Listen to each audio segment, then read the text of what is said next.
अस्सलाम नाज़रीन, you are watching debate with Nadia Mirza. नाज़रीन, पाकिस्तान की सियासत में क्या हो रहा है इस पर भी आगे जाके बात होगी। PMLN और पीपल्स पार्टी में क्या चल रहा है इस पर भी आगे जाके बात करेंगे। 27 सितंबर की कॉल PTI की जानिब से दी गई है, इतना डिले क्यों है इस पर भी आगे जाके प्रोग्राम के अगले हिस्सों में बात करेंगे। लेकिन इस पर बात करेंगे इस वक्त इंतहाई एक सेंसिटिव और इंतहाई एक अहम इशू पर, वो ये कि कराची का 25 साल का नौजवान मीर रज़ा अली, उसका कत्ल हो जाता है 29 जुलाई को। और उसके बाद जो पुलिस की तफ्तीश होती है, जो पोस्टमार्टम रिपोर्ट होती है, वो हुकूमत की नाअहली की और बददियानती की दास्तान है। जो उस रिपोर्ट में, वो रिपोर्ट चीख चीख कर बता रही है कि इस वक्त जो हुकूमत है, और अगर मैं ज़ाहिर कराची की बात कर रही हूँ तो हुकूमत सिंध जो है उसकी क्या है, वो नाअहली है या वो बददियानती है। आप तस्वुर करें कि किसी के घर का जवान बेटा, किसी की जवान औलाद का इस तरह से, चाहे वो कत्ल हो, चाहे वो खुदकुशी हो या किसी ने मारा हो, जो भी इश्यूज़ हो, लेकिन जब उसकी लाश मिलती है और उसके बाद जो पोस्टमार्टम रिपोर्ट आती है वो इंतहाई नाअहली का मुँह बोलता सबूत होती है। फिर जब उस पर तहफ़्फ़ुज़ात का इजहार किया जाता है, जबकि उनकी ही अपनी जो पुलिस सर्जन है वो उन कमज़ोरियों का और उन कमियों की निशानदेही करती हैं, तो फिर कब्र कुशाई होती है। और उस कब्र कुशाई के बाद दोबारा जब पोस्टमार्टम होता है, सैंपल्स लिए जाते हैं, तो उसमें जो डिटेल्स आती हैं वो उससे यकसर मुख्तलिफ आती हैं। इतनी तकलीफ दे कहानी, इतनी तकलीफ दे सूरत हाल। आप तस्वुर करें कि जो पहली पोस्टमार्टम रिपोर्ट आती है उसमें बताया जाता है कि गोली सीने पे लगी और कमर से निकली। जो दूसरी रिपोर्ट आती है उसमें मुताबिक कमर पे गोली लगी और सामने से निकली। पहली रिपोर्ट में बताया जाता है कोई फ्रैक्चर नहीं था, दूसरी रिपोर्ट में बताया जाता है कि कहाँ कहाँ फ्रैक्चर थे और उनकी पसलियाँ तक टूटी हुई थी। अब सवाल ये है कि ये बददियानती है या नाअहली है। उनके जो वकील है जिब्रान नासिर साहब, वो सब मेरे साथ मौजूद है और सुबह से मीडिया उनको कवर भी कर रहा है। इसका क्या हालात है। अस्सलाम वालेकुम जिब्रान नासिर साहब। वालेकुम सलाम। जिब्रान नासिर साहब, ये ना समझ में आने वाली बात है कि इतना एक हाई प्रोफाइल केस बन चुका है, सिर्फ कराची की हद तक नहीं, सिर्फ सिंध की हद तक नहीं, पूरे पाकिस्तान की हद तक लोग इसमें इन्वॉल्व हो चुके हैं। और ये जो बददियानती कहूँ, नाअहली कहूँ, ये जो चीज़ें सामने, फ्लॉज सामने आ रहे हैं, आपको इनकी वजह क्या समझ में आ रही है? नादिया, पिछले 10 दिन पे जरा नजर दोहराइए। जब ये पता चला कि एक नौजवान गायब हो गया है और फिर एक लाश मिली और वालिदैन ने कपड़े देख के और नाखून देख के, चूंकि चेहरा तो पूरा मस्त हो चुका था, उन्होंने पहचाना कि हमारी औलाद मीर रजा है। तो पिछले 10 दिन जो भी टेलीविजन पे रिपोर्टिंग हुई और कत्ल के हवाले से शवाहिद सामने आए, उसकी सोर्स पुलिस था। वो सारा CCTV फुटेज जो तोड़ के दिया गया, वो सारे बैंकिंग रिकॉर्ड जिनका जिक्र किया गया, वो सारे दोस्तों के बयानात जिनका जिक्र किया गया, वो सारे कॉल रिकॉर्ड जिनका जिक्र किया गया, और उसके अलावा जो है कि जी वो SMS किसको सेंड किए, और अब फोन की ऑडियो रिकॉर्डिंग हमने कल रात सुनी, फिर आज जो है वो वालिद साहब की एक ऑडियो रिकॉर्डिंग हमने सुनी। तो पिछले 10 दिन लगा दिए आपने कातिलों को ढूंढने में नहीं, तफ्तीश करने में नहीं, मगर पुलिस ने एक नैरेटिव बनाने में कि ये हंसता खेलता नौजवान नहीं था, ये तो एक डिप्रेस नौजवान था, ये फुल ऑफ लाइफ नहीं था, ये जिंदगी की जीने की उम्मीद हार चुका था, ये रोजगार पैदा नहीं करता था, ये एंटरप्रेन्योर नहीं था, ये मकरूज था, ये मजबूर था, ये लाचार था, ये बर्बाद था।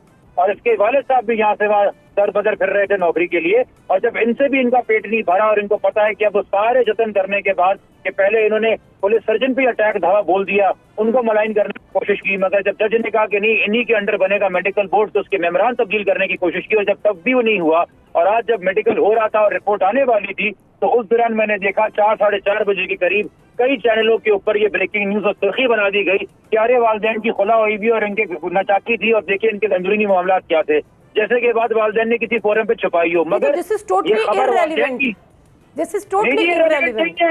ये रेलेवेंट नहीं है, ये बहुत रेलेवेंट है। अगर आपका मकसद है वालिदैन को रुस्वा करना, ह्यूमिलिएट करना, इमोशनली तौर पे एग्जॉस्ट कर देना, फ्रस्ट्रेट कर देना, कि वो घर बैठ जाए थक हार के कि छोड़ो इस काबिल ही नहीं है ये मुल्क के, यहाँ पे इंसाफ की बात की जाए। मगर मैं सलाम करता हूँ उन वालिदैन को जो सीने पे पत्थर रख के और खुद अपने आप को पत्थर बना के अपने उस महबूब बेटे के लिए, उस शहीद बेटे के लिए इंसाफ के लिए खड़े हुए, और ये तमाम तर वार अपने पे सफर कर रहे हैं, और ये तमाम तर वार पुलिस और सीनियर पुलिस की इन्वेस्टिगेशन टीम की तरफ से किए गए हैं। ये वार AIG कराची की तरफ से किए गए, आजाद साहब की तरफ से, जिन्होंने वालिदैन को अपने दफ्तर में बिठा के बोला कि अरे आपके बेटे ने सुसाइड की, मान लो हमारी बात, क्यों यहाँ से वहां फिर रहे हो। किसने बोला कि सुसाइड की है? सॉरी जिब्रान नासिर, किसने? एडिशनल IG कराची के पुलिस चीफ आजाद साहब ने वालदैन की प्रेस कॉन्फ्रेंस में आज बोल भी चुके कि उनको बताया बार बार उन्होंने कि जी सुसाइड है, मान ले हमारी बात, ये मेडिकल बोर्ड बनने से पहले और ये खुलासा होने से पहले। तो ये जो 10 दिन आपने नैरेटिव बनाया है सुसाइड का, इसका मतलब है आपको डे 1 पता था कि इसके कत्ल में कौन लोग शामिल हैं, और आप 10 दिन से तफ्तीश करने के बजाय सिर्फ खानदान को हरास कर रहे थे, और आवाम जहां सवाल कर रही थी कि हमें इंसाफ चाहिए तो आप काउंटर नैरेटिव पैदा कर रहे थे कि सुसाइड है।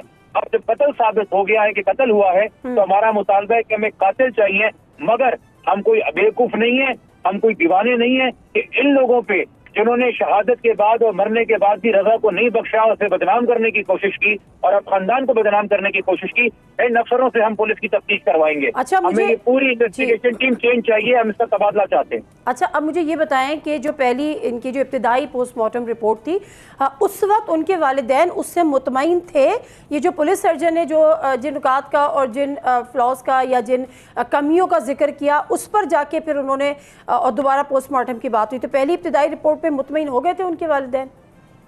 नादिया देखें, मैं इतना जो काम करता हूँ मेडिकल साइंस का, मैं भी अक्सर रिपोर्ट पढ़ते हुए अपने एमएलओ दोस्त से या किसी और प्रोफेसर से राब्ता करता हूँ कि भाई इस मेडिकल टर्म का क्या मतलब है और इससे क्या लिखा जाता है। आज भी जो रिपोर्ट आई है, अगर आप उसको हाथ बाहर देंगी तो मेजोरिटी आपकी आवाम समझ नहीं पाएगी कि कौन सी हड्डी की बात हो रही है और हड्डी के ऊपर क्या मिला है।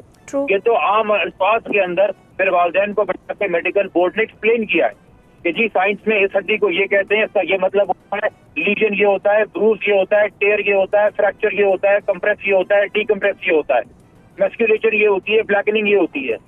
तो जब पहले दिन रिपोर्ट मिली थी तो ये दोनों वालिदैन में से कौन डॉक्टर है इनको पता होता है कि क्या हुआ कि क्या नहीं हुआ? वो तो कह रहे थे सरकार है, पुलिस खड़ी है, यकीनी तौर पर सही काम कर रहे होंगे।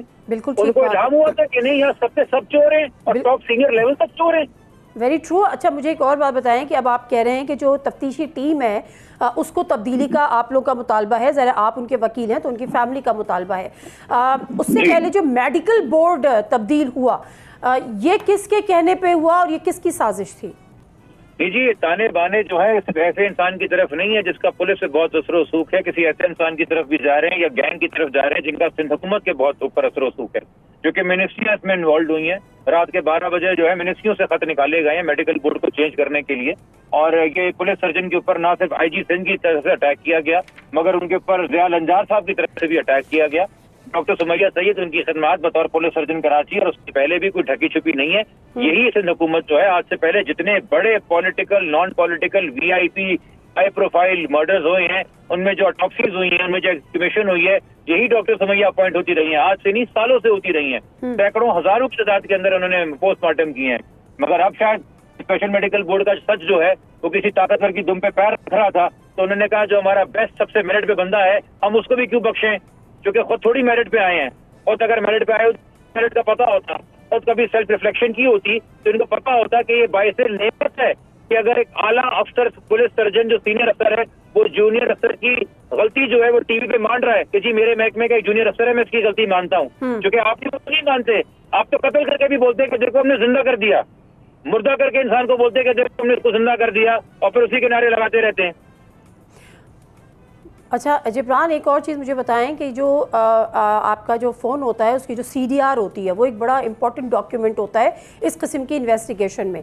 उस CDR में कोई अहम चीज़ सामने आई, कोई राब्ते या जो जिस किस्म की कॉल्स चलाई गई बकौल आपके जो चली भी मीडिया पे, सोशल मीडिया पे भी, उनकी कोई तस्दीक हुई है उस CDR से? ये तो जी आप तमाम चैनलों के जो क्राइम रिपोर्टर्स हैं उनसे पूछें, क्योंकि मीडिया से बात करने में ज्यादा इंटरेस्टेड है। पुलिस वालिदैन से तो उन्होंने आज तक नहीं बात की, हमें तो कोई CDR नहीं दिखाया, हमें तो बुला के कोई CCTV नहीं हैंड ओवर, हमें तो बुला के कोई बैंकिंग रिकॉर्ड नहीं दिए, हमें तो कोई ऑडियो कॉल नहीं सुनवाई गई। नहीं तो CDR तो जब इन्वेस्टिगेशन हुई होगी जिब्रान, तो उस पर भी तो CDR रिपोर्ट लगी होगी ना उनके फोन की? अरे भाई वो तो पता की होगी, तो हमें थोड़ी दिए, वो तो जो चीज शेयर कर रहे हैं वो सहाफियों से कर रहे हैं और चुन चुन के काट के दे रहे हैं। देखिए CDR रिपोर्ट ये थोड़ी होती है कि फलाना कातिल है, उसको आप पढ़ते हैं, उसकी एक सेंस बनाते हैं, उससे एक डायग्राम, एक पॉलिटिकल ऑर्डर में टाइमलाइन बनाते हैं कि कौन कौन किस औकात में कितनी देर राब्ते में रहा, और खासतौर पर उन औकात में जब ये लड़ने की पहले था अपने लड़का, ठीक है। मगर ये रीडिंग किसने करनी है? उसने करनी है ना जो एक गुड फेथ में सिंसियर इन्वेस्टिगेशन कर रहा है, या उसने जो लड़के को डिप्रेस साबित करके उसको सुसाइड साबित करना देना चाह रहे हैं। बिल्कुल ठीक है, बिल्कुल ठीक है। तो आपका मुतालबा ये है कि फौरी तौर पर जो इन्वेस्टिगेशन टीम है उसको तब्दील किया जाए। बहुत शुक्रिया जिब्रान नासिर आपका। और ये तो मुझे ऐसा लगता है कि सारे अल्फाज ख़त्म हो गए हैं कि मतलब एक केस, एक मर्डर का केस अगर सिंध हुकूमत से वो हैंडल नहीं हो रहा, उसको इतना मिस हैंडल किया जा रहा है, या तो दो चीज़ें तस्लीम करें, या तो इसमें उनकी बददियानती है जिस तरह से जिब्रान नासिर साहब का अंदेशा है कि किसी को छुपाने की कोशिश की जा रही है, या तो वो कोई गैंग भी हो सकता है, या हुकूमत नासिर से उनके राब्ते या उनके ताल्लुक़ भी हो सकते हैं, या फिर तस्लीम करें कि ये एक बहुत बड़ी नाअहली है और इस नाअहली और इस मुमकिन बददियानती पर एक बहुत बड़ा क्वेश्चन मार्क है। ब्रेक ले लेते हैं और ब्रेक से वापस आते हैं तो ज़रा मज़ीद गुफ्तगू करेंगे पाकिस्तान की सियासत की, पीपल्स पार्टी और PMLN के दरमियान क्या चल रहा है, राब्तों की कोशिश भी हो रही है, कितनी सदाकत है, और दूसरी बात सदर आसिफ अली जरदारी कहाँ हैं। उस समरी पर जो कि एक 20 और 21 को उसका जुडिशल कमीशन ऑफ पाकिस्तान का इजलास हुआ था जजेस की तकर्री के लिए, एडिशनल जजेस की 19 के करीब जजेस। ख़बरें ये हैं, रिपोर्ट्स ये हैं कि सदर आसिफ अली जरदारी की भी कुछ लोगों को इस लिस्ट में शामिल करने की ख्वाहिश थी, उसको पूरा नहीं किया गया, इसलिए समरी पे अभी तक साइन नहीं हो सके। अब सवाल ये है कि ये रंजिशें कम होंगी या ये आगे बढ़ेंगी। ब्रेक लेते हैं, ब्रेक से वापस आते हैं। बैरिस्टर अकील साहब हमारे साथ मौजूद होंगे। जी प्रोग्राम में एक दफ़ा फिर आपको खुश आमदीद कहते हैं। इस वक्त हमारे साथ मौजूद हैं बैरिस्टर अकील मलिक साहब, minister of state law and justice. इस हवाले से उनसे ज़रा बहुत सारी चीज़ों के हवाले से बल्कि उनसे बात करनी है। जजेस की समरी पे साइन कब होने जा रहे हैं, मोहसिन नकवी ने ऐसी बातें क्यों करी। लेकिन आगाज़ करेंगे पीपल्स पार्टी और नून लीग के आपस के जो इस तनाव वाली कैफियत है। अस्सलाम वालेकुम बैरिस्टर अकील साहब। बैरिस्टर अकील साहब, जो मैंने कहा बहुत सारी बातें करनी है, ज़रा करते हैं, लेकिन पहले तो मुझे ये बताएं कि ये जो बिलावल भुट्टो जरदारी साहब ने कहा कि हुकूमत की जो उल्टी गिनती शुरू हो गई और वो टिक टॉक, आपको ये टिक टॉक सुनाई दे रही है? जी बिस्मिल्लाहिर्रहमानिर्रहीम, बहुत बहुत शुक्रिया नादिया साहबा। और बिल्कुल सुनाई दे रही है और राणा साहब ने उसका जवाब भी दे दिया। हमारी पार्टी के प्लेटफॉर्म से जवाब आ चुका है कि जो लोग उल्टी गिनती की बातें कर रहे हैं और जो लोग हमें गिनवा रहे हैं कि हुकूमत की उल्टी गिनती शुरू हो गई, एक तो उनकी गिनती भी सीधी होगी और वो खुद भी सीधे हो जाएंगे। और इसमें कोई ऐसी बात नहीं, 10 तारीख तक की बात है, उसके बाद ये इलेक्शन का मरहला खत्म हो।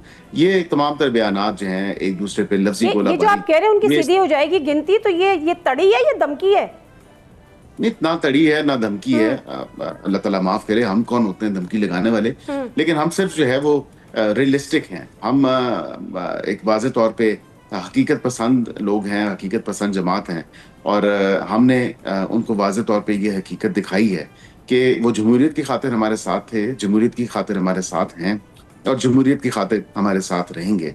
ये लफ्जी गोलाबारी जो है ये इलेक्शन कैंपेन का हिस्सा है और ये चलती रहेगी। अच्छा, आपको ये लग रहा है कि लफ्जी गोलाबारी इलेक्शन कैंपेन का हिस्सा है, लेकिन जो खबरें हम तक पहुंच रही हैं मामला थोड़े आगे जाते दिखाई दे रहे हैं। पहले तो मैं इस बात से आपकी कंफर्मेशन चाहूँगी कि पीपल्स पार्टी को मनाने के लिए नून लीग के ने राब्ते किए हैं, कोई वफ्द भेजा है, लेकिन उसमें कामयाबी नहीं हुई है, तस्दीक या तरदीद?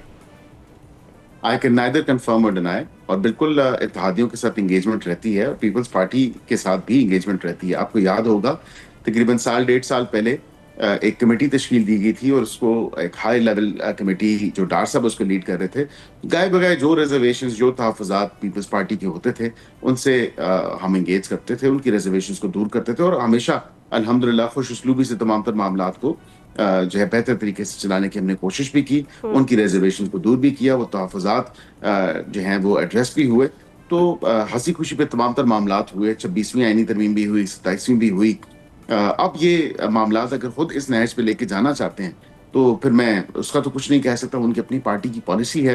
हाँ, अपनी पार्टी के मामलात की जो बात कर रहे हैं बैरिस्टर साहब, सॉरी मैं आपकी बात काट रही हूँ, अब सिर्फ तहफ़्फ़ुज़ात नहीं है, अब इल्ज़ामात हैं। वो आपको कह रहे हैं कि आप तो फॉर्म 47 की पैदावार है। फिर ख़बरें अब ये भी हैं कि वो 10 अगस्त को शायद ख़बरें हैं कुछ ज़राए से कि वो महमूद खान अचकज़ई साहब से मुलाकात भी करने जा रहे हैं और शायद उनको कोई मुलाकात का पैगाम भी भेजा है। तो कहीं अपोजिशन लीडर बनने की तैयारी तो नहीं है, या अपोजिशन बेंचेस में बैठने के लिए तैयारी और आप लोगों की हिकमत अमली नाकाम या इत्तेहाद टूटा हुआ नज़र आ रहा है? देखिए 2.5 साल बाद अगर इन कुर्सियों पे जो कि ट्रेजरी बेंचेस हैं, अगर इन कुर्सियों पे कांटे लगे हैं तो बिल्कुल ये शौक भी पूरा करके देख लें। पहले तो बात है कि जो हमें ताना दिया जाता है कि फॉर्म 47 के हुकूमत है, तो उसी फॉर्म 47 की हुकूमत ने एलिजिडली इनके मुताबिक इनकी सदर को भी वोट दिए, इनके चेयरमैन सेनेट भी इलेक्ट करवाया, इनके 2 गवर्नर्स भी हमने किए, उसके साथ फिर डिप्टी स्पीकर भी इलेक्ट हुए। तो फिर सबसे पहले तो बिस्मिल्लाह करें, शुरुआत करें और सदर पाकिस्तान के इस्तीफे से जो है ये काम शुरू होना चाहिए। फिर बाकी जितने भी आईनी होते हैं उनसे ये बिल्कुल दस्तबरदार हो और उसके बाद फिर जाके कोई बात करें। ये तो नहीं हो सकता कि एक ही टिकट में आप 2 मजे ले रहे हैं और आप कहें कि जी हम हुकूमत का हिस्सा नहीं है, हम पे जिम्मेदारी नहीं है, हम हुकूमत के साथ हैं, लेकिन साथ ही उसी टोन में, उसी सांस में जो है आप हुकूमत पे जो है चढ़ाई भी करने की कोशिश करें। तो ये नहीं हो सकता, ये नहीं हो सकता। आपकी बात में वजन है कि ये नहीं हो सकता। आपने कोई ना कोई अपनी चॉइस करनी है कि इधर हेयर और देयर। बट सरदार जरदारी साहब किधर हैं? और वो जो जजेस वाली समरी है, जजेस की समरी जिसमें तकरीबन 19 एडिशनल जजेस, उस पर साइन नहीं हो रहे। जरदारी साहब क्यों नहीं कर रहे साइन? ये तो आप बेहतर बता सकती हैं कि क्यों नहीं साइन कर रहे। लेकिन एक बात है कि किसी की ख्वाहिश, किसी की फरमाइश पे जो है वो जजेस की एलिवेशन नहीं होती। एक पूरा प्रोसेस है। अब जुडिशल कमीशन ऑफ पाकिस्तान के रूल्स भी बने, उनका इजलास हुआ। 13 जो उसके मेंबर्स हैं, 13+1, क्योंकि हाई कोर्ट्स, जिन मुतलका हाई कोर्ट्स के हवाले से था, उनके चीफ जस्टिस भी मौजूद थे। ये समरी अभी ऐवान सदर में है और बेसिकली तो एक बड़ी रूटीन की चीज है। इसमें कोई ऐसी चंबे वाली बात नहीं, कोई ऐसी अनोमली नहीं है जिसमें नादिया साहिबा का कोई गौर फिक्र किया जाए, गौर गौस किया जाए इस तमाम मामले के ऊपर। आर्टिकल 48 आईन पाकिस्तान का वाज़े तौर पे है कि सदर पाकिस्तान के पास कोई डिस्क्रेशन मौजूद नहीं है, and he shall act on the advice of the prime minister. तो ये तो बहुत वाजे है। डिस्क्रेशन की जहां पे बात, या वो नजरसानी के लिए भेज सकता है कि आप इसको एक दफा, जी वो भेज सकते हैं, लेकिन वो भी टाइम पीरियड ओवर हो चुका। वो भी अभी तक नजरसानी के लिए भी कुछ मामला नहीं आया। मेरी लेटेस्ट इत्तलात के मुताबिक अगर वाज़े तौर पे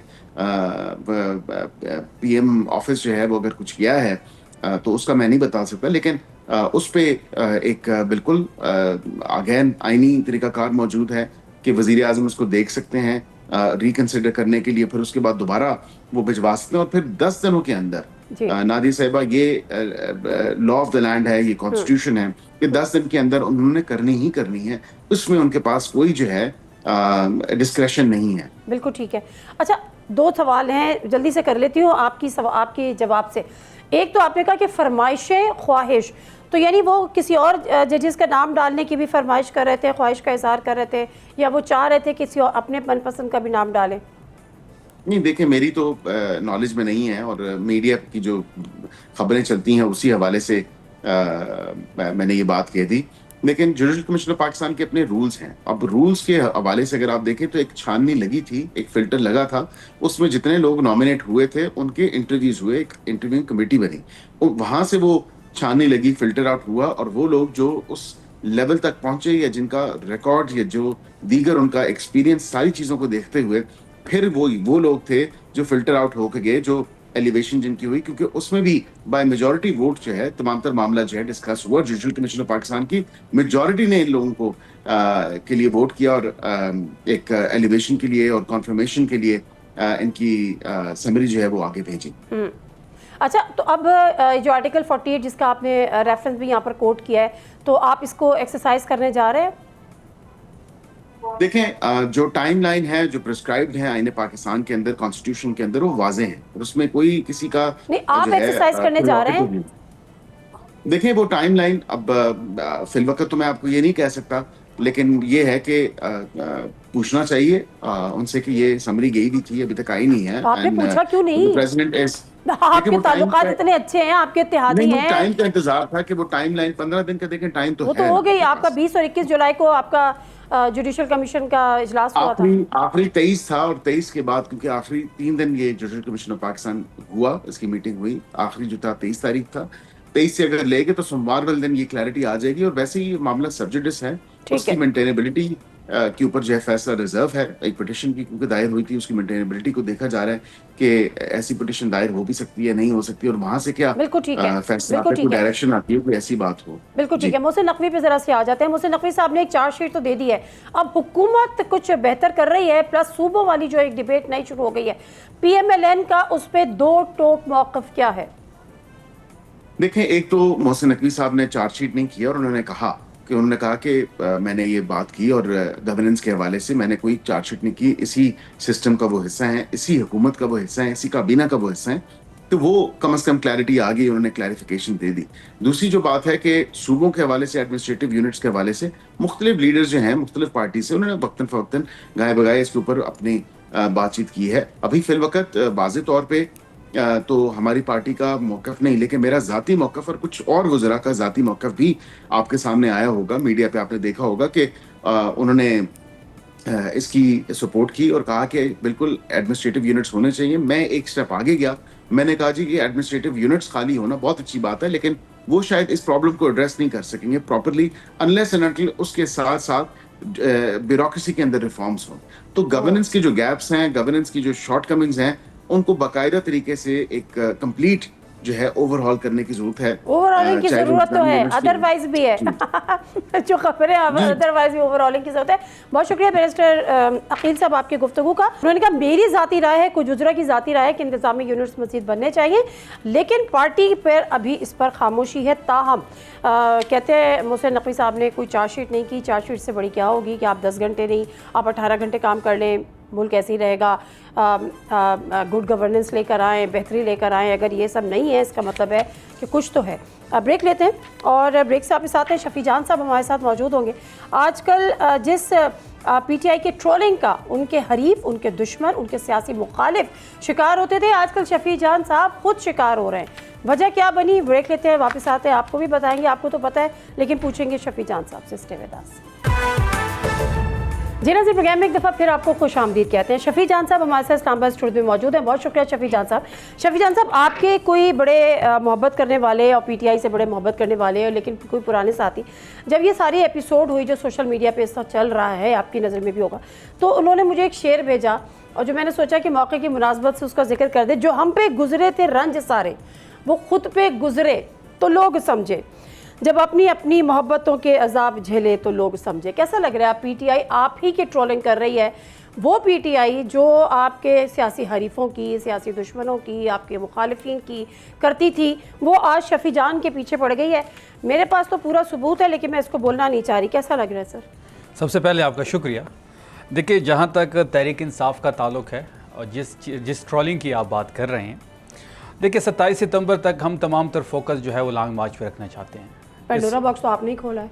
नहीं, देखिए उससे पहले जो गिल साहब की मैं बात करूँगा, देखें रोज़ाना वो जिस तरीके से दूरी पैदा करने की कोशिश कर रहे हैं और जिस तरीके से वो वीलॉग्स करते हैं और वीलॉग्स में बग़ैर सबूत के वो कोई चीज़ें सामने रखते हैं जिनका कोई सबूत उनके पास नहीं होता, वो नहीं होना चाहिए। सही। उन्होंने मुझे छोटा भाई कहा है तो वो मेरे बड़े भाई हो गए हैं।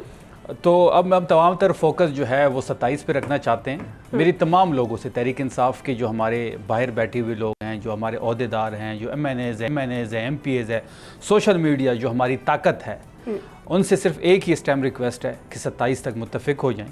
27 की जो हमारी लॉन्ग मार्च है वो इमरान खान की रिहाई के लिए है। तो आपने तमाम क्यों खोला? अभी आपने कहा कि जो वो बात करते हैं तो वो बगैर सबूत के करते हैं। जो आपने बात की उसका कोई सबूत है आपके पास कि शहबाज गिल ने फ़ोन चुराया? ऑफ द एयर आप किसी भी तहरीक इंसाफ के नुमाइंदे से पता कर लें। नहीं, आपके पास कोई सबूत है? आप ऑफ द एयर किसी भी तहरीक इंसाफ के नुमाइंदे से पूछ लें, उनके पास सबूत है। अब सबूत है नहीं है, साबित तो करना पड़ेगा ना, जैसे आप उनको कह रहे हैं। अच्छा, ये कब की बात है वैसे? ये जब इमरान खान साहब रिजीम चेंज की बात 2022 कह सकती हैं।